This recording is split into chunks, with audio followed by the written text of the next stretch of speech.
Politik bukanlah sesuatu yang asing bagi pesantren Tebu Ireng. Sejak pra-kemerdekaan, Hadratus Syekh Kiai Haji Muhammad Hasyim Asy'ari telah berpolitik dalam wujud mendirikan NIAI dan mengawal kebijakan-kebijakan pemerintah kolonial. Dalam urusan politik, terdapat setidaknya dua kaidah yang dipegang erat oleh pesantren Tebu Ireng. Pertama, berorientasi memperjuangkan kepentingan umat Islam. Kedua, dilakukan melalui cara yang tidak menciderai keberagaman bangsa Indonesia.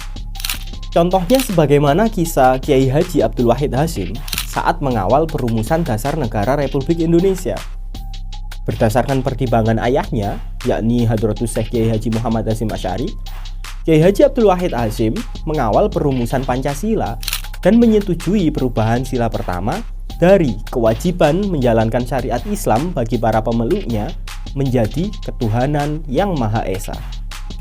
Karena kaidah politik ini, pesantren Tebu Ireng menyediakan edukasi politik bagi para santri. Di masa lalu, edukasi dilakukan dalam kelas musyawarah yang diampu oleh Hadratus Syekh Kiai Haji Muhammad Hasyim Asy'ari. Kelas yang berisi para santri senior itu membahas problematika sosial kemasyarakatan aktual, termasuk urusan politik, untuk kemudian disikapi oleh kalangan pesantren secara khusus dan umat Islam secara umum. Di masa pertengahan, edukasi politik di pesantren Tebu Ireng mewujud dalam tradisi bernama Ketok. Tradisi ini terjadi pada masa kepengasuhan Kiai Haji Muhammad Yusuf Hasyim, putra Hadratus Syekh Kiai Haji Muhammad Hasyim Asy'ari. Beliau yang merupakan seorang aktivis politik nasional merutinkan suatu kegiatan. Setiap pulang ke pesantren Tebu Ireng dari tugasnya di Jakarta, beliau mengumpulkan para santri dengan tanda pukulan kayu berbunyi tok tok tok.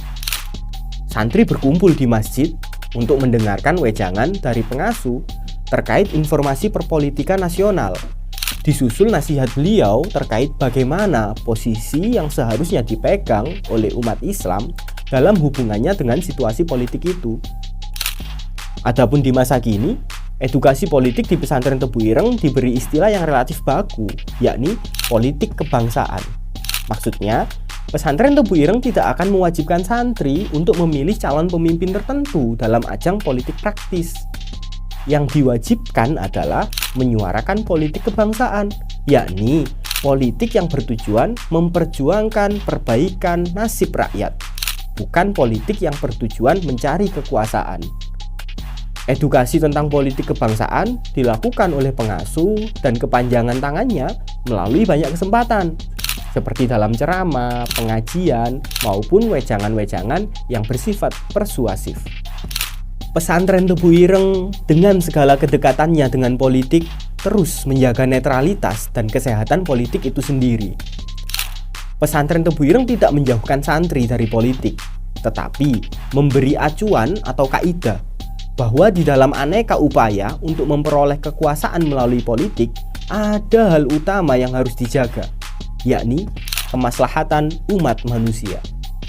Inilah bagaimana edukasi politik terjadi dan terus dipertahankan oleh pesantren Tebu Ireng sejak masa lalu hingga masa kini.